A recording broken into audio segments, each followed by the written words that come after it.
Hi guys, John here.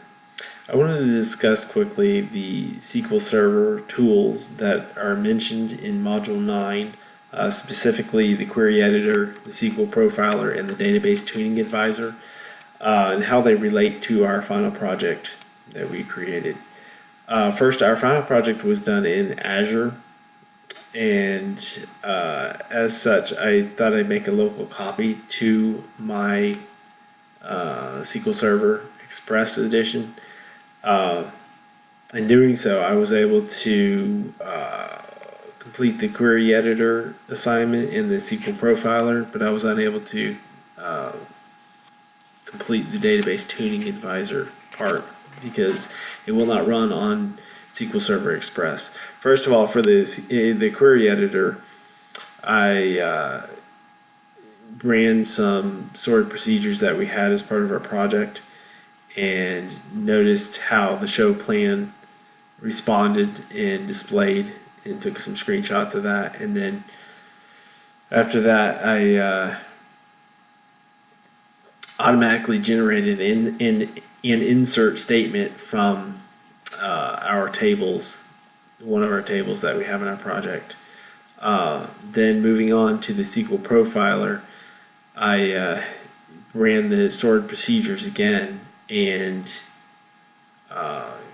captured their start time and their completion time, and then the various data points that it picks up on, like CPU cycles and the reads and writes that are done. After that, I took a screenshot of that, and then after that, I added trace on the locks that were done, the lock acquire and lock release, and when I executed that, it actually never completed execution because there's so many locks it was acquiring and releasing. It was taking too long, so I just killed it. But I